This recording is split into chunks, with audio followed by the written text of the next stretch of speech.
क्या आपने कभी एक ऐसी योद्धा के बारे में सुना जिसके हाथ में हथियार, तलवार, बंदूक नहीं बल्कि सफेद जहर के पैकेट और सत्ता की अंधी हनक थी?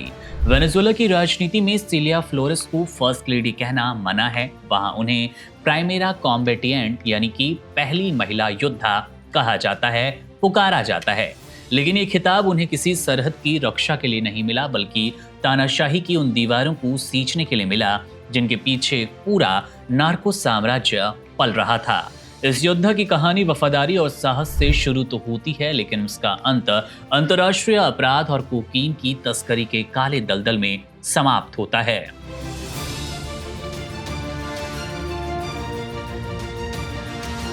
सिलिया फ्लोरेस की शख्सियत को समझने के लिए आपको उस दौर में जाना होगा जब यूगो चावेज जेल में बंद थे और ये महिला वकील उनकी रिहाई के लिए कानून से लेकर सड़कों तक आग उगल रही थी।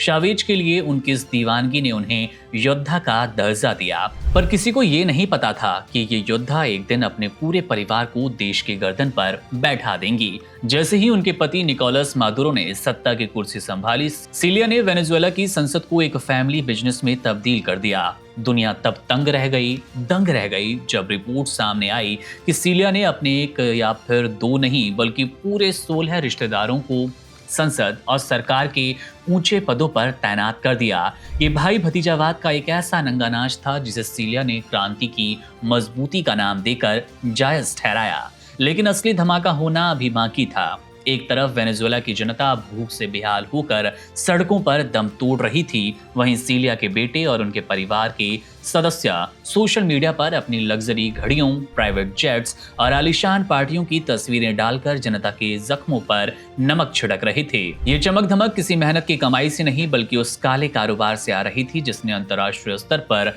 हड़कंप मचा दिया।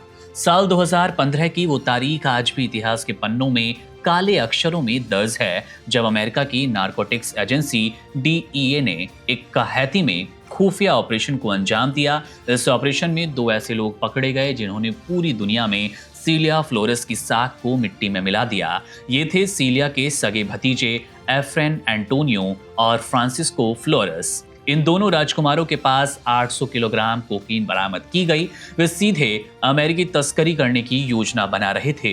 यह सिर्फ एक गिरफ्तारी नहीं बल्कि उस नार्कोलिंग का पर्दाफाश था जो कि वेनेजुएला के राष्ट्रपति भवन से जुड़ा पाया गया। 2016 में जब न्यूयॉर्क की अदालत ने इन दोनों को 18 साल की सजा सुनाई तो पूरी दुनिया के सामने ये साफ हो गया कि पहली योद्धा का परिवार किस हद तक अपराध की जड़ों में धंसा है। अमेरिकी जांच एजेंसियों ने न सिर्फ भतीजों पर बल्कि खुद सिलिया फ्लोरेस और उनके पति मादुरो पर नार्को आतंकवाद के सीधे आरोप तय किए। उन्हें एक ऐसे सिंडिकेट का हिस्सा माना गया जो कि देश चलाने के नाम पर ड्रग्स का धंधा चला रहे थे।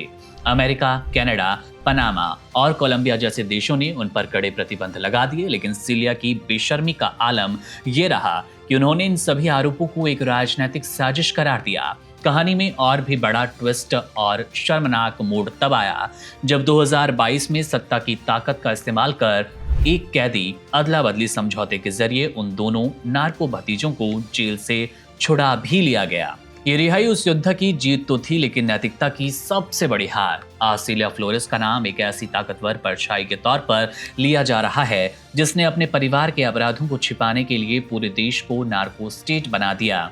उनकी योद्धा वाली छवि अब कोकीन की धूल में खो चुकी है और पीछे रह गई सिर्फ एक ऐसी कहानी जो सत्ता, लालच और सफेद जहर के खौफनाक गठजोड़ की गवाही देती है। बहरहाल अब इन तथा कथित योद्धा के बारे में आपकी क्या राय है, कमेंट बॉक्स में जरूर लिखिएगा।